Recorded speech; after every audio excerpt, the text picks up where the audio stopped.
Hi ಗೆಳೆಯರಿ, ನಾವೆಲ್ಲ ಹೋಗತ್ತೀವಿ ಅಂದ್ರೆ ಈಗ ಕುಸ್ತಿ ನೋಡಕ್ಕೆ ಹೋಗತ್ತೀವಿ ರೀ. ಹಳ್ಯಾಳ ತಾಲೂಕದಾಗ ದೊಡ್ಡ ಪ್ರಮಾಣದಾಗ ಕುಸ್ತಿ ಇಟ್ಟಾರೆ. ಅಲ್ಲಿ ಮಹಾರಾಷ್ಟ್ರದಿಂದ ಸಿಕಂದರ್ ಶೇಖ್ ಮತ್ತು ಪೃಥ್ವಿರಾಜ್ ಪಾಟೀಲ್ ಮತ್ತು ಇವರು ನೇಪಾಳದಿಂದ ದೇವತಪ್ಪ ಅಂತ ಬಂದಿದ್ರು. ಅವ್ರ ಸಂಬಂಧ ಕುಸ್ತಿ ನೋಡಕ್ಕೆ ಹೋಗಿದ್ವಿ. ಇಲ್ಲಿ ಬ್ಯಾನರ್ದಾಗ ಕಾಣೋರು ಇವ್ರು ಎಲ್ಲರೂ ಬಂದು ಸಿಕಂದರ್ ಶೇಖ್ ಮತ್ತು ಪೃಥ್ವಿರಾಜ್ ಪಾಟೀಲ್ಗೆ ದೊಡ್ಡ ಕಾರ್ ಇಟ್ಟಿದ್ರೆ, ಮಹೇಂದ್ರ ಕಾರ್. ಮತ್ತು ನೇಪಾಳದವ ದೇವತಪ್ಪ ಮತ್ತು ಹರಿಯಾಣದ ಒಬ್ಬ ಪೈಲ್ವಾನಿಗೆ ಬುಲೆಟ್ ಗಾಡಿ ಇಟ್ಟಿದ್ರು. ಹಿಂಗೆ ಭಾಳ ಮಂದಿ ಪೈಲ್ವಾನ್ಗಳು ಬಂದಿದ್ರು. ಎಲ್ಲರಿಗೂ ಒಂದೊಂದು ಬಹುಮಾನ ಇಟ್ಟಿದ್ರು. ನಾವು ನೋಡಕ್ಕೆ ಹೋಗಿದ್ವಿ. ನಮ್ಮ ಹಂಗೆ ಅನ್ಕೊಂಡು ಭಾಳ ಇರ್ತದೆ. ನಮ್ಮ ಜಾಗನೂ ಸಿಗಾಕಿದ್ರಿ. ನಾವು ಅಡ್ಡಾಡ್ಕೊಂಡು ಹೊರಗೆ ಬಂದು ಡಿಸ್ಪ್ಲೇ ಒಳಗೂ ಸ್ವಲ್ಪ ನೋಡಿದ್ವಿ.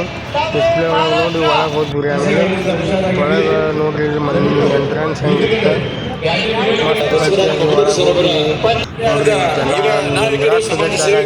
ಅಷ್ಟು ಮಂದಿ ಸುಮಾರು ಒಂದು 2 ಲಕ್ಷ ಮಂದಿ ಹೇಳತ್ತಿದ್ರಿ ರಿಪೋರ್ಟ್ಗಳ ಪ್ರಕಾರ. ಕುಸ್ತಿ ಅಂತೂ ಅನಾಹುತಿದ್ರಿ. ಪೈಲ್ವಾನ್ಗಳು ಭಾರಿ ಮಸ್ತ್ ಬಂದಿದ್ರಿ. ಮತ್ತು ಹುಡುಗಿಯರು ಇದರ್ನಾಗ್ರಿ ಸೋನಾಲಿ ಮಾಡ್ಲಿಕ್ಕಂತ ಮಹಾರಾಷ್ಟ್ರದ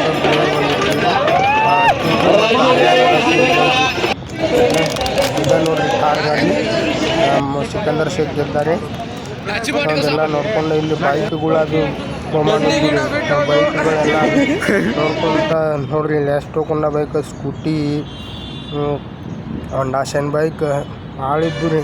ನಮ್ಮ ದೋಸ್ತರು ಕೂಡ ಸ್ವಲ್ಪ ಮಜಾಕ್ ಗಿರಿ ಮಾಡ್ಕೊಂಡು ಕಾಮಿಡಿ ಮಾಡಿ ನಾವು ಇಷ್ಟ ರೀ ಇವತ್ತಿನ ವಿಡಿಯೋ ಇಷ್ಟ ಆದರೆ ಲೈಕ್ ಮಾಡಿರಿ, ಶೇರ್ ಮಾಡಿ, ಕಮೆಂಟ್ ಮಾಡಿ. ನನ್ನ ಮುಂದಿನ ವಿಡಿಯೋಗಳಿಗೆ ಸಪೋರ್ಟ್ ಮಾಡಿರಿ.